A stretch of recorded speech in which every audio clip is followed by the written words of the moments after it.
Okay, we'll talk about wives, and grandmothers, and grandparents. And the first thing that we need to understand is, if there's two things that we could say about our society, and here I think the United States and Canada are pretty much familiar, is we are a culture that hates children. 4,000 in my country a day are aborted. They're starting to build even restaurants that are child-free, resorts that are child-free, condominiums, child-free. Don't want any of those children around. And we're also a society that hates women. Now you say, yeah, those male chauvinists, they hate women. No, women hate women. The people who hate women more than anybody else on this planet are feminists. They hate women. They want women to be men. They don't want them to be women. And any woman who says, I believe that it is my desire to be in my home, to raise godly children, to support my husband in the endeavors that he has to go through in order to provide for our family, any woman who does that is considered a failure in our society. She's looked down upon, and I know that from personal experience. I know the things that my wife has suffered, the things that people have said, because, they say, why don't you help your husband? And she says, well, I do. No, why don't you get a job? I mean, as a minister, he doesn't make that much money. You could provide other things. You could... What?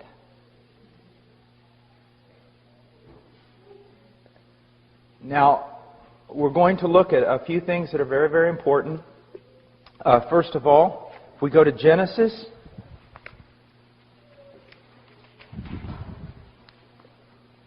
chapter 2.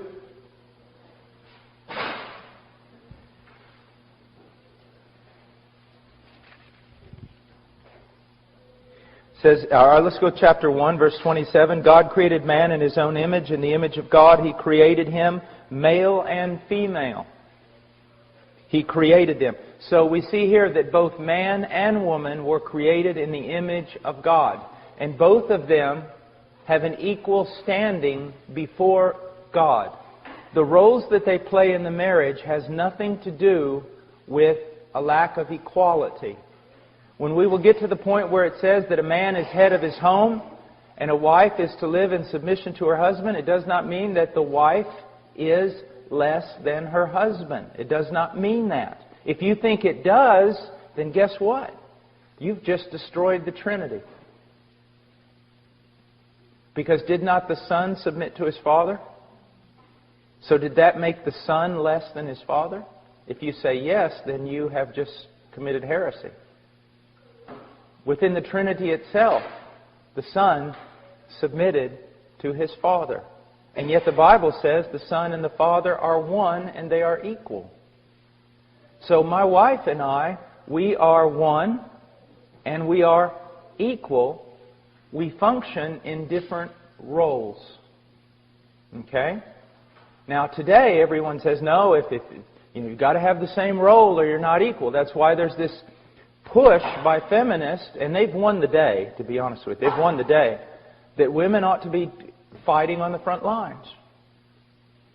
That women ought to be doing what men do in everything. And if you deny women that, then you're not treating them as equal. No, what you're doing is you're denying that men and women are different and that they were made different by a Creator God. We are different, and we were created for different roles. But we are equal. We're all made in the image of God. God blessed them in verse 28 and said to them, be fruitful and multiply and fill the earth and subdue it. That subdue the earth was also given to the woman. But there is a different role in subduing the earth. Now, I want to just for a moment, I want you to think, before we get to the idea of a woman submitting to her husband, I want you to just think about something. And men, this is also for you.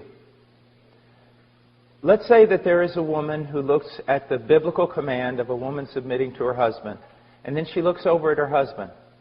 He's a guy who works all the time, but he works all the time not necessarily to provide for his family. He works all the time, and then he's with his buddies, and then he's getting all kinds of things for his hobbies, and he's all about what he likes to do.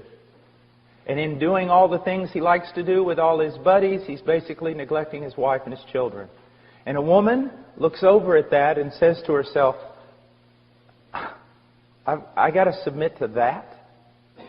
To a selfish boy who basically lives for himself? That can really make a woman bitter. Now, but if a woman looks over and sees a man, and imprinted upon his face is, hallowed be thy name, thy kingdom come, thy will be done. She can look at him and she can still become embittered. Why? Because he can say that and basically say the same thing. I got to neglect you and our children because I'm all about the kingdom of heaven. How many pastors' wives have become embittered because the husband has sacrificed his family for Jesus' sake? Okay? And that's amazing because Romans 12:2 says that the will of God is perfect. And what it means is this: you don't have to disobey some of God's commands in order to obey the other ones. So you don't have to disobey what God commanded you to do with your wife and children in order to obey Him in what He commanded you to do in the ministry. But if a woman looks over and sees a man, and the man is, thy kingdom come, thy will be done, hallowed be thy name, and he begins to live that out within his closest relationships, that he strives that the kingdom come in his wife in fullness of joy, and he strives that the kingdom come into his children, and the woman sees that he sacrifices friends, hobbies, everything else for the sake of blessing his family, then a woman looks at a man like that and goes, with a twinkle in her eye, and says, yeah, I can follow a guy like that, who is selflessly giving himself away to his family. Sure. Do you see, men, again, the responsibility of leadership? You're saying, well, you're talking about us again. We wanted you to yell at our wives for a while. But see, again, if you're going to be, you know this, some of you men are over other men. You have jobs that place you over other men. If those men that are under you mess up, the boss doesn't go talk to them, does he? He talks to you. Your men messed up. They're under your authority. You see?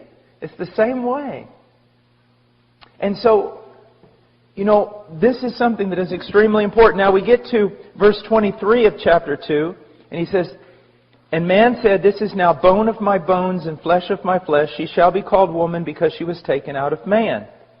Now, even though I believe that there is a way in which we can say our children are of our flesh, if we want to be purist in the biblical language, we have to recognize man and woman, husband and wife, are one flesh in a deeper way than you could ever think about children. I am not of one flesh, as it says here, with my children.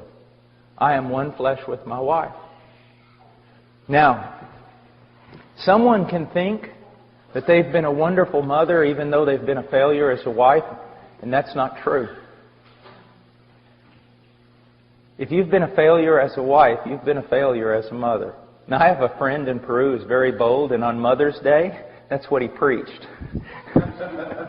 He said he was bold, I said he was crazy.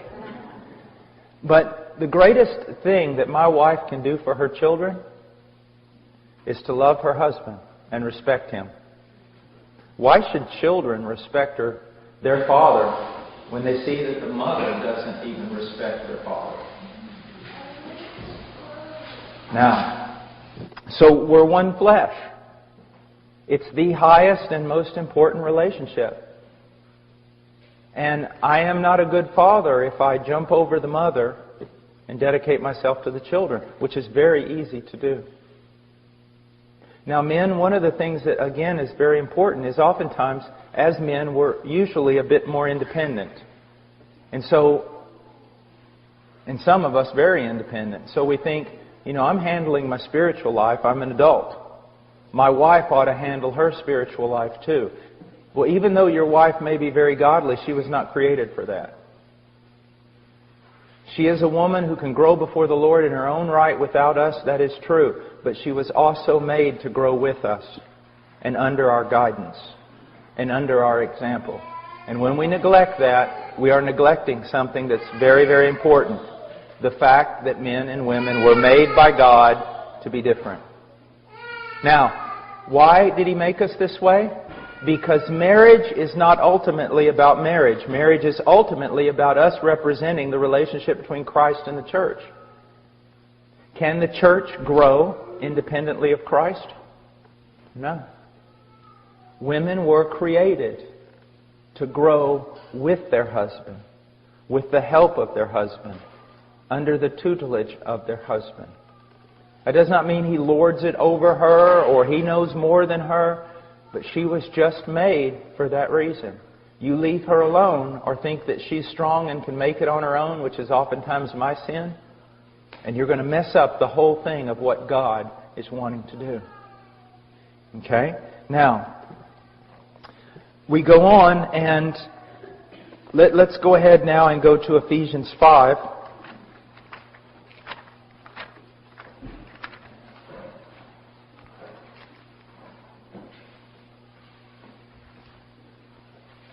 In verse 22, well, let's go to verse 21. And be subject to one another in the fear of Christ. So that's, believers are to be subject to one another in the fear of Christ. Wives, be subject to your own husbands as to the Lord. Now, a lot of people will look at this and say, oh, what he's really talking about, because of verse 21, is that there ought to be a mutual submission. And by saying that, they cancel out submission altogether. If there's mutual submission, then what do you do when there's a disagreement? And how can there be headship and leadership in mutual submission? What you need to understand is that Paul is laying out something for us that's very important. In verse 21, he's talking about believers, that there should be a sense of mutual submission. For example, if I come to you and show you with the Scriptures something that's wrong in your life, you need to submit to it. And if 3 weeks later you come to me and show me something that's wrong in my life, what should I do? Should I say, well, I'm an elder and I don't have to submit to you? Absolutely not. If you can show me in Scripture, there is mutual submission. Do you see that? Iron sharpening iron, brother sharpening brother, sister. That's very important. So in the church, there's mutual submission. Then he comes to marriage, and he says, wives, be subject to your own husbands. Then he comes to children in 6:1, and he says, children, obey your parents. And then he's going to go on, and he's going to talk about slaves, which in our terminology would be employees, submit to your employer. And so he's telling us something of the way we should function in society. That in the body we should submit to one another. When we go to Peter, though, we also learn that we ought to submit to our elders when they're functioning according to the Scriptures and can show us with the Scriptures. We learn from Romans 13 that we ought to submit to the government. We ought to pay taxes and things like that. Well, here we're learning that in the context of the family, wives, be subject to your own husbands as to the Lord. You do it for the sake of the Lord. Now, let me just show you a practical way in which this works. Let's say that a big decision has to be made in our family. And I look at that big decision. I don't just make the decision. Say, well, I'm the boss. No. What I do is, my most trusted counselor with decisions regarding my family should be my wife. So we have to make this big decision. I go and talk to my wife. I want to hear what she has to say. And if we're in agreement, bam, okay, let's make the decision. If we're not in agreement, it doesn't mean, well, if we're not in agreement, it doesn't mean that, well, my wife's not in agreement, so I'm not going to make the decision. But what it does mean is this. If she's not in agreement, that's a real red flag for me. I mean, she's my most trusted counselor in the family. So if we're not in agreement, a red flag goes up for me. And what I'm going to do is I'm going to postpone that decision if I can, so that she and I can pray together, talk about it more, until we come to unity. And when we come to unity, I'll make that decision. But now, if the decision has to be made and we can wait no longer, as the head of my family, it's my job to make that decision. And if I am right and my wife is wrong, I do not gloat over her. And if she is right and I'm wrong, she does not gloat over me, ladies. Dear sisters, there's something that you need to recognize. Your husband is going to be judged more severely than you. When he's wrong, you should not gloat over him. You should be brokenhearted. Because he's going to be called to account for the wrong decision he has made. You need to be praying for him. His is a fearful, fearful job. Even though he may not know it. Even though your husband may just make decisions nonchalantly because he really hasn't learned the fear of the Lord, you need to pray that he does. And when he makes a wrong decision, you really need to be a blessing to him. It's a hard thing. It's a very hard thing. It's a dangerous thing. To whom much is given, much is required. Now, I want you to notice something here. It says, wives, be subject to your own husbands. And then, in the end, in verse 33, it says, nevertheless, each individual among you also is to love his own wife, even as himself, and the wife must see to it that she respects her husband. Now, it's interesting here that it doesn't say that wives are supposed to love their husbands.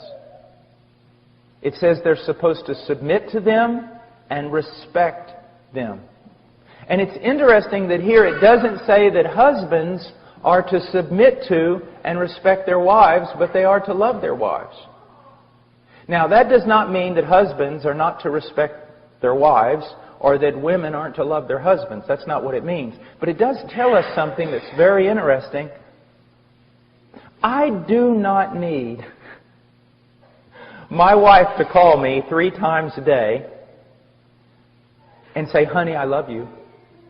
I don't need her to send me flowers that says, I love you. I mean, I'm sorry, I just don't need that. I don't. What do I need? I need my wife to respect me. That's what I need. As a man, I'm made different than a woman. I need my wife to respect me. The whole world. I can wake up one morning, and sometimes with the internet I feel like I do, and every person in the world standing outside in my yard with down with Paul signs. Paul should die. Paul's a false prophet. Paul's this. I mean, I get everything you can imagine. That really doesn't affect me. What does affect me is when my wife, when I feel as though she does not respect me. That kills me. It takes all the strength out of me. You want your husband to be strong? Respect him. Honor him. Now, here's an interesting thing. But it does say that the husband should love his wife. What does the wife need? Constant reminders of that she's loved. She needs constant reminders that she's loved. You say, well, I'm just not the kind of guy that says that stuff. I know you're not. Repent. But here's our problem. Here's my problem. We get to thinking that our wives are like us. Well, I don't need someone telling me they love me all the time. I don't need affirmation in that area. And so we don't give it. Not because necessarily we're just terrible husbands. I'm telling you, we've been raised in a culture where we've been led to believe that we're just alike, men and women. And we're not. We're not just alike. Now, my wife needs respect. Your wife needs respect. But primarily what they need is an affirmation that they are loved. Especially today. I mean, a woman's not even worthy of love in today's culture unless she's 5'10" and weighs 7 kilos or something. You know what I mean? You know that, right? We say she's not even worthy of this kind of stuff. That's only for very special women. And that's the kind of, your women, your wives constantly are looking at women in magazines who aren't even real. And they're going, I don't look like this. You know Cindy Crawford, the famous supermodel? She said something one time that was really wise and true. They were interviewing her, and she said, what you need to understand is Cindy Crawford doesn't look like Cindy Crawford. And they said, what do you mean? She goes, do you really think my legs are that long? You know, they can do great things with a computer. And when I'm bent over like this with a beach ball, yeah, I've got a little roll of fat here too, but they can move that away. They can take that off. And so what happens is just normal women are being compared, and they compare themselves to these pictures that aren't even real. Not even the supermodel looks like that. And they walk around going, how could my husband love me? And then, if they walk in the living room and the husband is watching a television show where the women do look like that, don't think, man, that doesn't impact your wife negatively. That it doesn't make her think again, am I even loved? So we need different things. We need different things. Now, there's a whole... What's amazing about this passage is it only really tells the woman, just be submissive to your husband and respect him. And the whole chapter is about men and how they're supposed to die to themselves and love their wives as Christ loved the church. So, again, we see that the greater responsibility is where? It's upon the woman. Upon the man. It's upon the man. Now, I want us to look over, like I said, this is so full of truth. It's unbelievable. But we just don't have time to catch everything. I want us to go over for a second to 1 Timothy chapter 2, verse 9.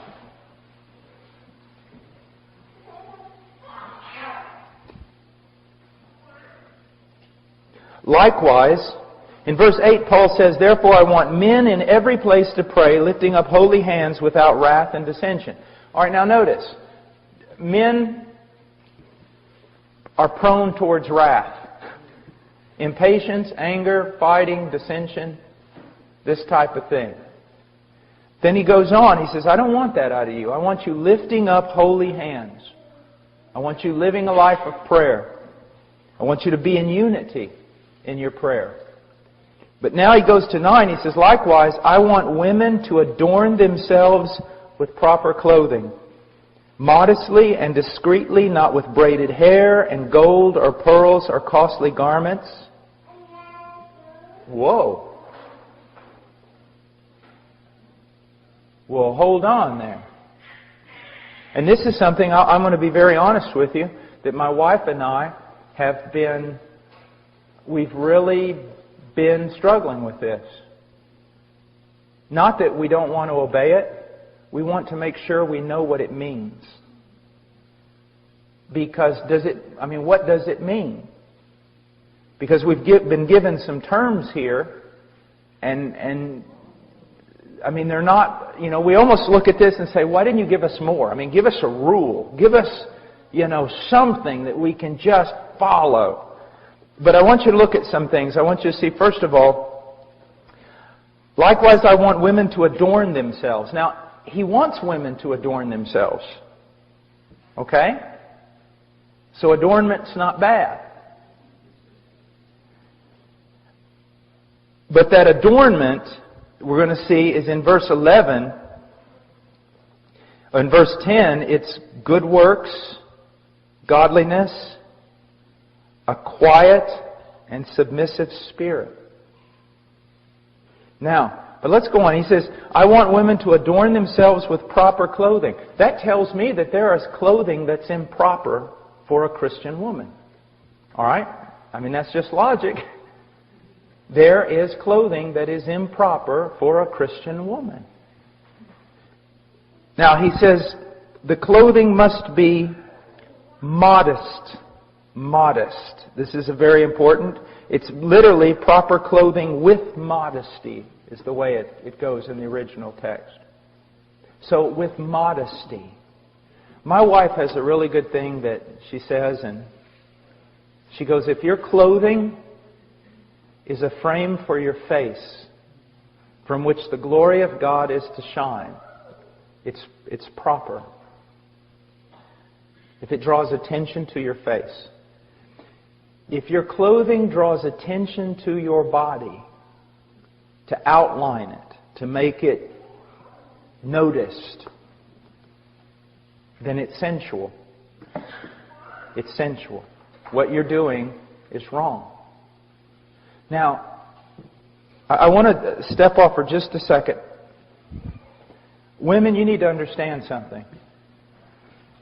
Men are not as dumb as you think they are.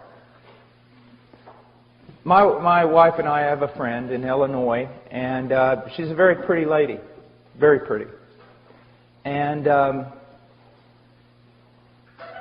if she walked in that door right now, every man in this room, if he turned and saw her, this is what they would say. Well, that's a very pretty lady. That's a very elegant lady.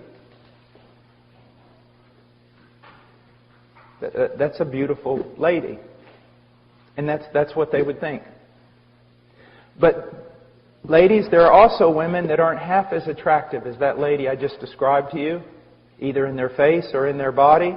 And they could walk in that door, and the moment every man heard the door open and he looked over there, if he was a godly man, he would have to go like this. Because it's not beauty. It's sensuality. And even though you can't exactly write down the rules and put it all on paper, when you see it, you know it. There is a difference between beauty and sensuality. And God is not against beauty. He is against sensuality. In Philippians, we are told to think on things that are excellent, that are noble, that are just, that are right, that are true. The way a woman carries herself and the way she dresses ought to promote the following types of words: modesty, discretion, wisdom, beauty, elegance, refinement, but not sensuality, luxury, extravagance. You know, extravagance, ladies, is when your husband wants you to take off your earrings so he can make them into lures to catch northern pike.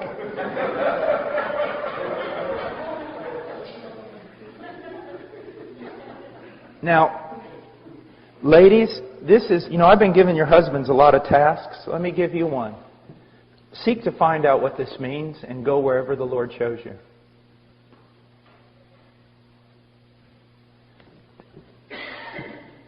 There is nothing more attractive than a woman who has this look of wisdom and discretion and nobility and simplicity.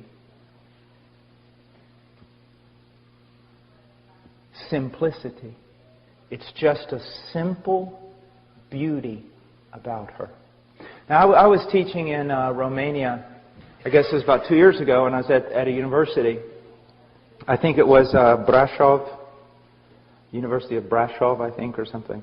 And it was Europeans, just European techno-punk kind of stuff, All these all these college students come in there and everything. There's a whole room full of them. And there was a bunch of girls there at the bottom of the auditorium in the first rows, purple hair, nails through their nose, just stuff like that, And I looked at them, and I didn't get angry. It just really broke my heart. You know, you just look at these little girls, and you think, oh, Lord, you know, where is their father? What's happened? And this is what I did. I looked at them and I said, how many of you have seen the movie Pride and Prejudice? BBC, or the recent one with Keira Knightley, or how many of you have ever seen that? Or seen Sense and Sensibility? You know, those two movies. And most of them went, I have. And I said, after you saw that movie, those movies, did you feel sad? Kinda? And a lot of them went, well, yeah, I did. Come to think of it, when I saw those movies, I felt sad. And I said, do you want me to tell you why? And they said, sure. I said, because much of what you saw in that movie has been killed in you. It's been killed. There was a time when people dressed for the sake of beauty. Now it's for the sake of lust. It used to be refinement. Now it's grunge. And I said, isn't it amazing that even though this really didn't happen in the movie, this was kind of the thing the movie gave you. Like if a girl was standing there and she reached for a book, let's say a 19-year-old girl, and she reaches for a book, and the moment she reaches for the book, a boy also reaches for the same book, and his hand crosses her hand like this just by accident, and guess what happens? The moment that happens, she almost loses her breath, she flushes, and has to leave the room. Look what they've done to you. Look how they've robbed you. And you've allowed yourself to be robbed. The young man, his heart's beating and he doesn't even know what to do. He just jumps out of a window. The young girl is all flush and she's just feeling all these emotions that are just about to explode in her heart, and tenderness and innocence and all these things that have been killed in you, young lady. They've been killed. Sin causes death all the time. It kills everything. It kills beauty. It kills poetry. It kills refinement. I would challenge you to get into the Scriptures, and it is a difficult task, because you start asking yourself a question, well, what is masculine? I mean, does it mean I can never wear pants? Does it mean this or that? Those are very hard questions, and you know what? You need to have a lot of grace, because when the Scriptures do not say something specifically, you better not be putting your specific rules upon people. Be very careful here. And as you know, I mean, my wife's here. She doesn't dress like a Puritan or something. But at the same time, I can tell you that she and I are in a transition. Because we've honestly, you get around to trying to look at different aspects of your life. And one of the things is, what is it supposed to look like to be a feminine, beautiful woman with discretion and wisdom and nobility? You could dress a woman in a skirt that went all the way down to her heels, and she could still be sensual and ungodly. I mean, nothing's going to cover up a wicked heart. But how should the daughters of God dress themselves? And some people have gone really, I think the other side, and they just wear, denim skirts and white tennis shoes and, put their hair a certain way, and everybody's a homeschooling mom. I don't think that's what the Scriptures had intended either. But I will tell you this. Take simplicity. Take modesty. Take discretion. Put within that beauty and elegance. Throw away from it all sensuality and luxury and extravagance, and try to find, where does the Lord want you to be? And I'll tell you this, just as a man. A woman who most people would say is not that attractive in her face or in her body. If you see nobility in her, if you see discretion and wisdom in her clothing, in her way of being, it is attractive. It is pleasant. It is. It is. A noble, virtuous woman who just doesn't have it on the inside, but it affects the way she dresses, it affects the way she holds herself. And young ladies that are here, man, boys don't play with you. They don't wrestle with you.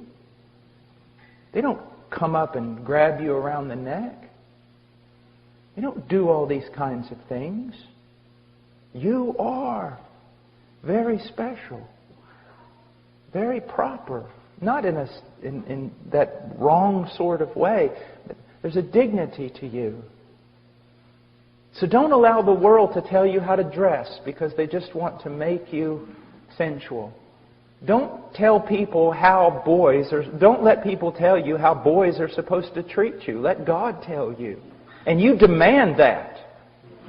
Now, fathers, here's something else. If you treat their mother very poorly, then don't expect your daughter to rise above you in the mate she chooses.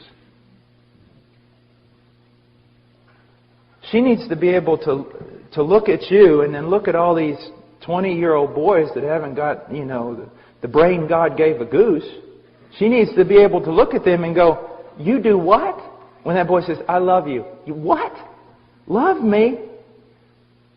You can't even spell the word love. Go look at my dad. Follow him around for 2 years. He'll show you what love is all about. Do you see? Guys, we do such a disservice to our daughters. We all do. When we neglect their mothers or treat their mothers common. So don't be angry one day when some guy comes along and treats your daughter as common. Now, look what it says here. It says, not with braided hair or gold or pearls or costly garments. Now, does this mean, as some has interpreted, a woman can never braid her hair? Well, if you go into the Greek world, you will see some braiding that went on that literally, it was frightening. The woman looked like Medusa. I am not kidding. They braided hair they would spend days braiding this hair up. And it was going all over the place. It looked like snakes coming out of her head. That's what Satan will always do to a culture. What he's talking about here is not that you can't braid your hair. It's talking about just the simplicity of it. Not extravagant. And then there's gold and pearls are costly garments. Now, what does this mean? Well, I see that the servant of Abraham gave Isaac's bride some costly bracelets, some rings for her nose. Go figure. So that wasn't treated as an ungodly thing. I think it goes back again to extravagance. Extravagance. And costly garments? No. Women should not be preoccupied with spending a lot of money on clothing. But you know what? A wise woman, a noble woman, can take a little bit of something and make it look pretty amazing. Remember the Proverbs 31 woman? She didn't just dress her household. She herself dressed in purple. But it was a frugality. Like one time when Chado and I were on our honeymoon, I wanted to really I'm going to buy her something. So we go in this clothing store and there's this dress or skirt. I don't know the difference between a dress and a skirt. What was it? Was it a skirt or a dress? Skirt. Okay. I just don't know. I just can't figure that out. Or it's a skirt. And it was really pretty, and it just kind of went down long. It was really pretty. I said, why don't we get it? She looked at the price tag. She said, it's $85. We're not buying this. I said, good. I didn't know they cost that much. But guess what? A few weeks later, she found the same skirt, different color, exact same skirt, with the price tag still on it, in a Goodwill, I think it was, for $5. And I was like, praise the Lord.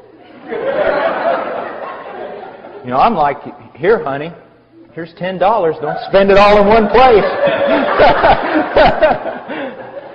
But it's amazing what a wise woman can do with almost nothing. And it's also amazing what a woman with no wisdom cannot do with everything. It's just amazing. And so, you know, and it comes down, you know, people always ask me, is it a sin for women to wear makeup? And I say, brother, it's a sin if some women don't wear makeup. An old preacher said one time, it never hurts to put a little paint on an old barn.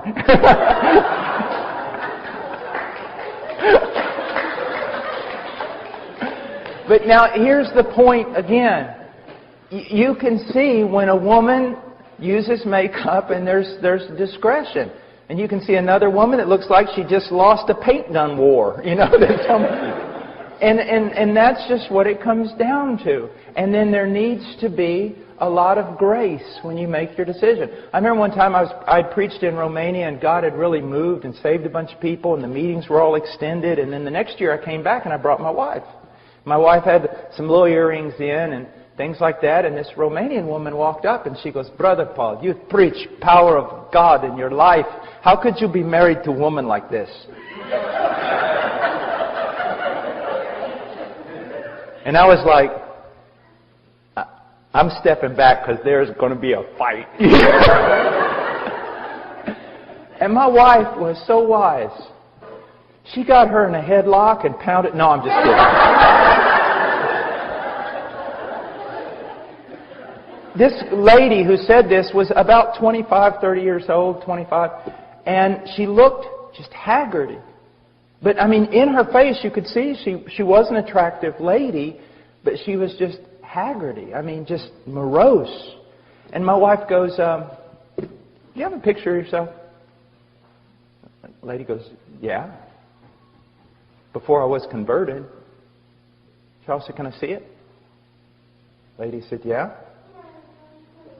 Chada looked at the picture, and it was a vibrant young lady, smiling, happy. Chada looked at it, she gave her back the picture, and she said, you know, I liked you better when you were lost. And then she came back to her and said, is this what Jesus does to a person? Kills their joy? Makes them mean-spirited? Okay, you don't have any makeup and you don't have any earrings on. But you look, she didn't say this, but I know she was thinking it. You look like a zombie from the Dawn of the Dead movie. You know, the fact of the matter is, this woman was in bondage. She had decided that she should wear longer dresses, and I think that's wonderful. And she had decided that you need to be very careful. I think that's wonderful. But look what she didn't have.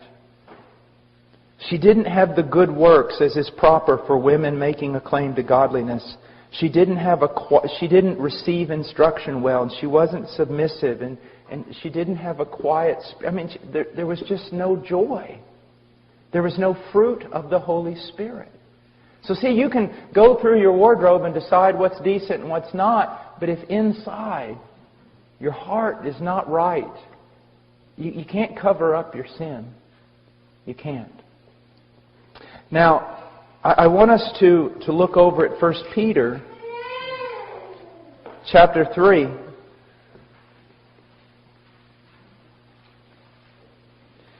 Verse 1, in the same way, you wives, be submissive to your own husbands, so that even if any of them are disobedient to the word, they may be won without a word by the behavior of their wives. I want to tell you something. This makes me laugh.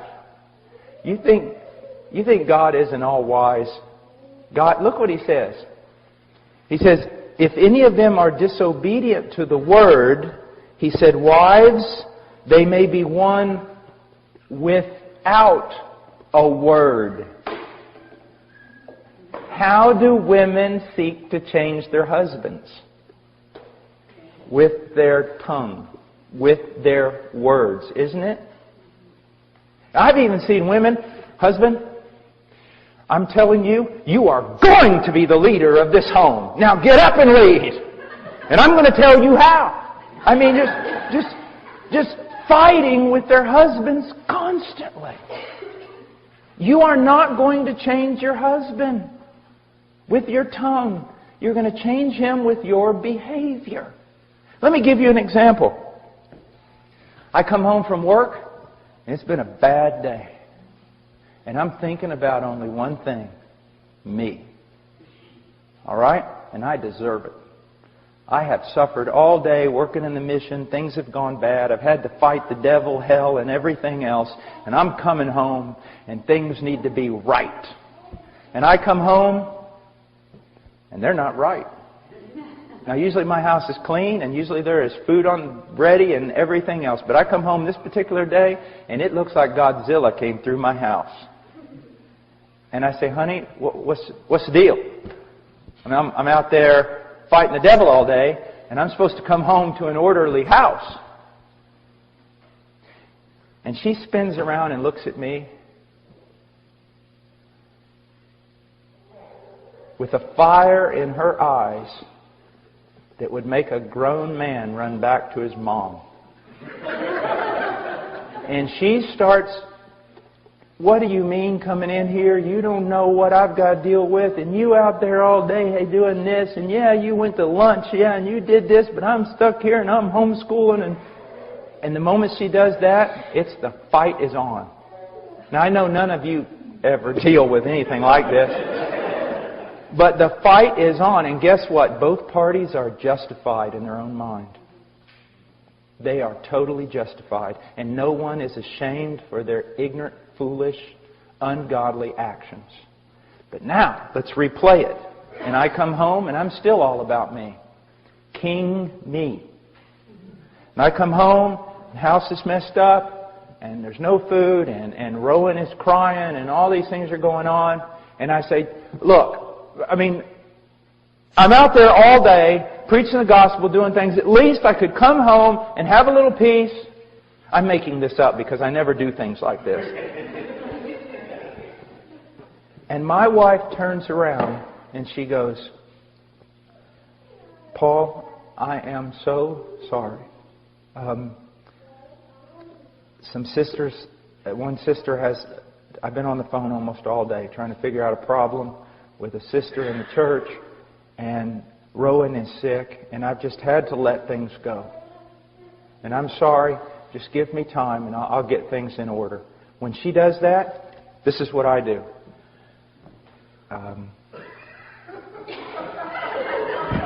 I go outside, go into my workshop, find oak is usually the preferable wood that you want. But hickory also is a good wood to use. And you take it with both hands like this, and then you go wham, wham, wham, wham. And then you crawl back into the house, and you ask for forgiveness. Look what she's done. She couldn't beat me with her words, but she beat me with her behavior. She heaped burning hot coals on my head with her godliness. Do you see that? Now, men, it's the same way. Man, if we could ever get a brother to come up here. He teaches on marriage in Norm Wakefield.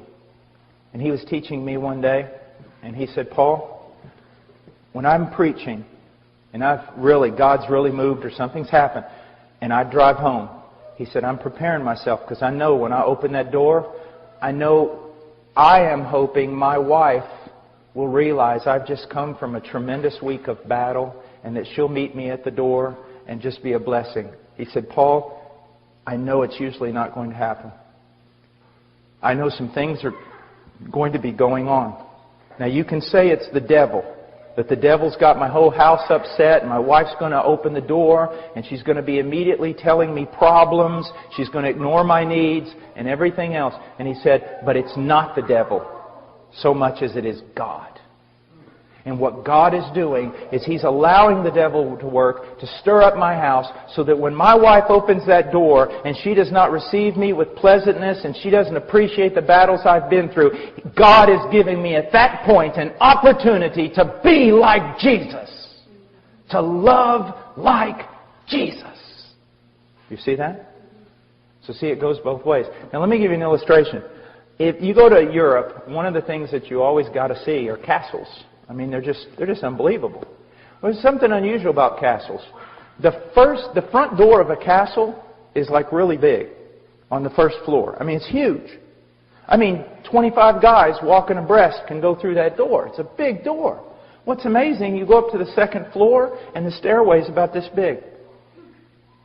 And the door at the top is like this tall, like this big.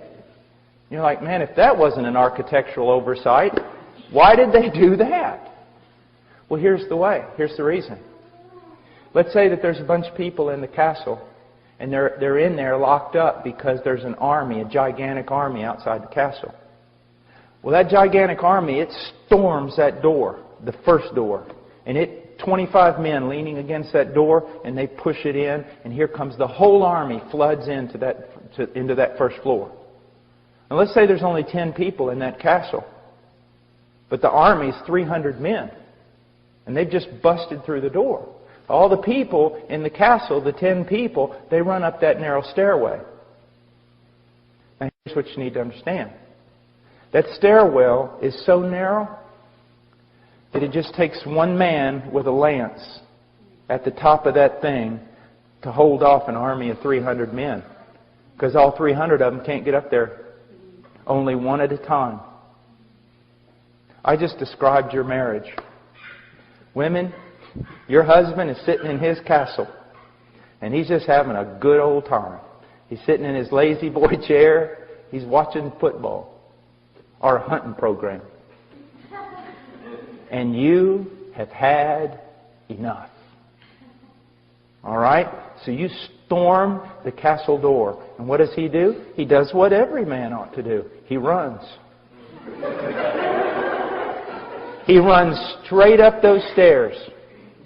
I like what one man said one time. There's these 3 men, and they're all talking about, my wife, she submits to me, and my wife submits to me. And this other guy goes, you guys are a bunch of wimps. When my wife talks to me, she gets down on her hands and knees. They said, really? Yeah, she gets down on her hands and knees, and she looks under the bed where I'm hiding, and she says, are you going to come out and fight like a man or stay there all day?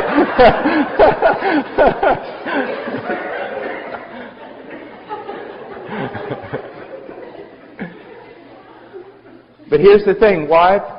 Your husband sees you, sees that double-edged sword coming out of your mouth, and he runs up, and he's got his lance, and you coming up that stairwell. And you're coming up that stairwell fighting with him. That tongue of yours is moving like a weed eater. And the whole time you're giving him the rights. You're just telling him the way it ought to be. The whole time you're doing that, you're also praying. God, why don't you help me with this man? God, why don't you help me with this man? God, why don't you do what you need to do? Why don't you change this man? God, I can't understand. And every time you say, God, why don't you help me with this man? God's going, get out of the way. And you're like, oh, I'm not getting out of the way. And you just keep fighting. God, why don't you get up here and help? God goes, there's room for only one. Get out of the way. And you won't get out of the way. Because you'd rather just wag that big dangerous tongue of yours than you would get out of the way. I thought about writing a book.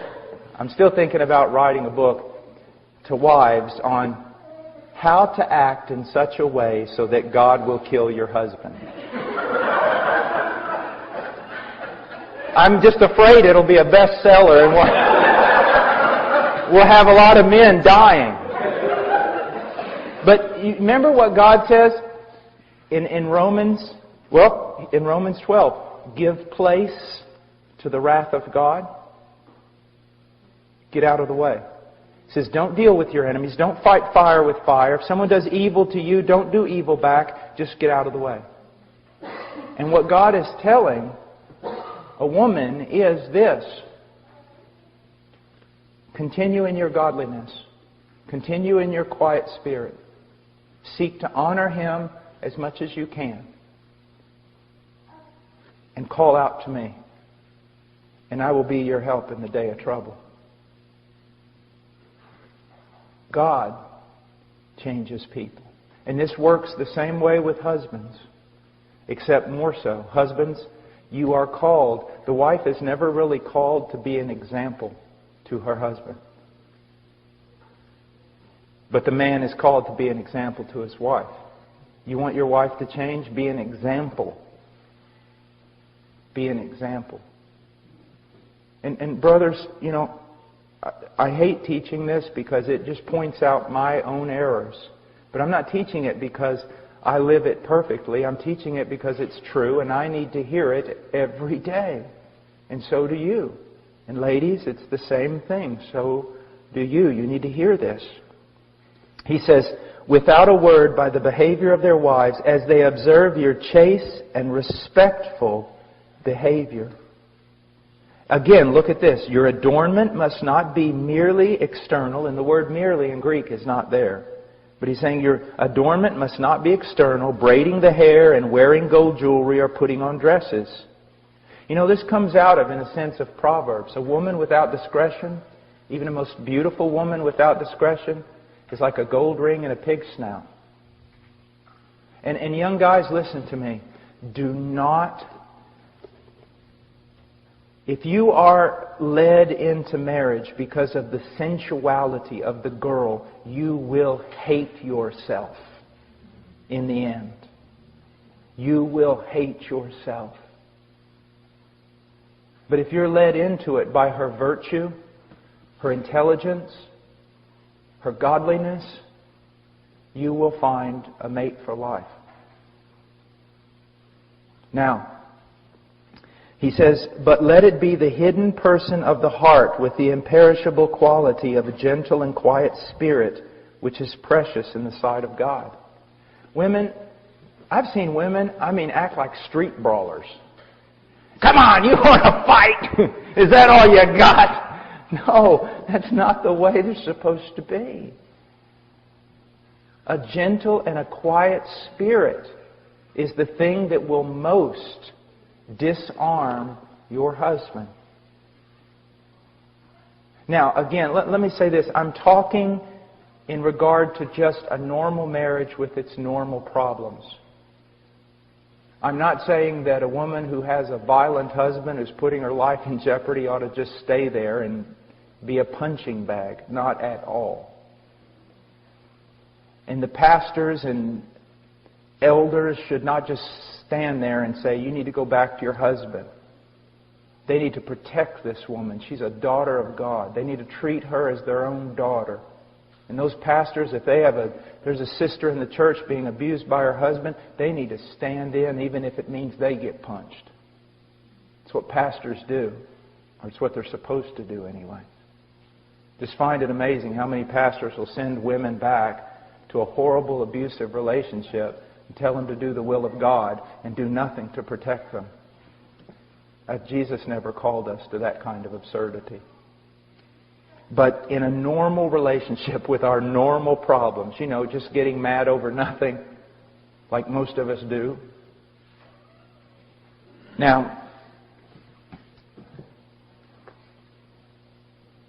there's so much to say here. Let me say, it hurts me because this is like 7 days we could be talking just about this women thing. And let's go to the Song of Solomon. I want to talk to the young ladies, but this applies to everyone. Men, it would do you well to read the Song of Solomon. It would do me well because of all the beautiful things that is said here that to us seem just too goofy. But it's just because as men we're just so hardened. Look at the things that are found in the Song of Solomon. Verse 1 of chapter 4, how beautiful you are, my darling, how beautiful you are. Verse 7, you are altogether beautiful, my darling, and there is no blemish in you. All these types of things that are said that I fail to say. Because again, I think my wife is like me. Now, I want you to just look at something from the Song of Solomon again. Look at verse 9. You have made my heart beat faster, my sister, my bride. You have made my heart beat faster with a single glance of your eyes. There was a time when that was true. There was a time, guys, when you acted like peacocks strutting around just to get your wife to look at you. You saw that she looked at you and you almost fell over backwards. It's just like with the Lord, isn't it?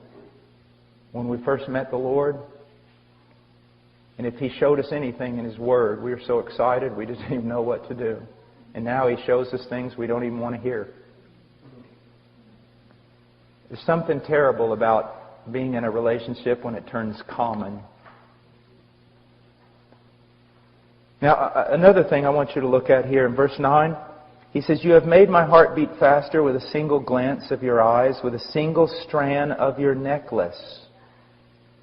Now, you say, Brother Paul, what does that mean? Well, first of all, let's look at it as with Christ and the believer. He says, you're altogether beautiful, my darling. Why? Because He shed His blood for her and cleansed her. Notice that He did not die for a perfect bride.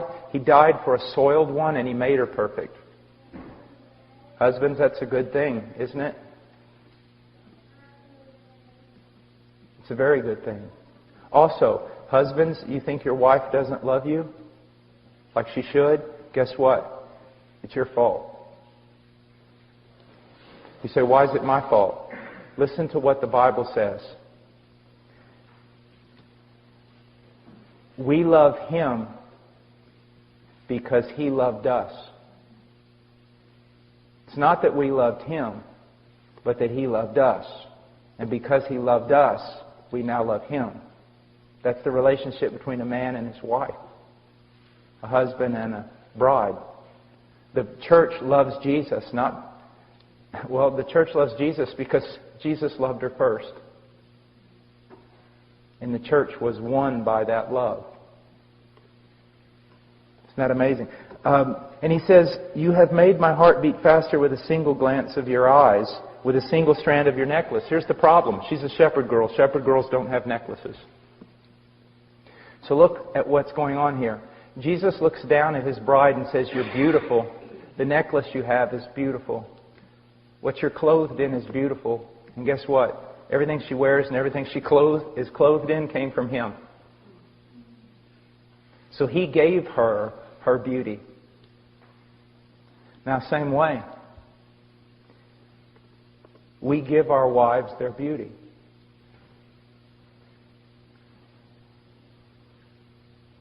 That's why He talks about washing your wife in the Word in Ephesians 5, and that Jesus is washing His bride in the Word in order to present her before Him as spotless.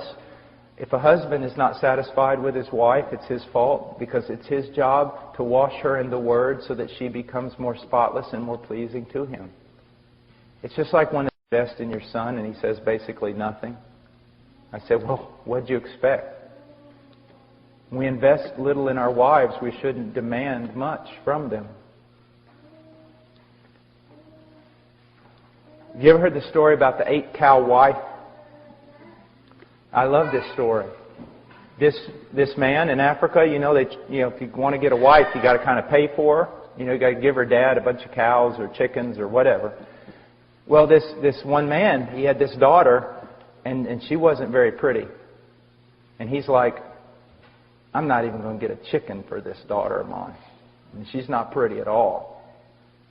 And one day, this guy shows up, and he goes, I want to marry your wife. Marry your daughter.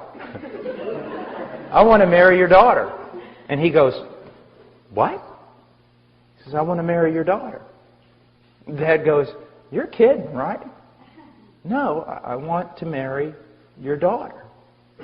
And he's like thinking, I wonder how much I'm going to have to pay this guy so he'll marry my daughter. And he goes, well, what will you give for my daughter? And the highest price you could give was 8 cows. That was the highest price. And so this young guy goes, 8 cows. The dad goes, what? Have you seen my daughter? I mean, what do you mean 8 cows? He said, no, I want to pay 8 cows for your daughter.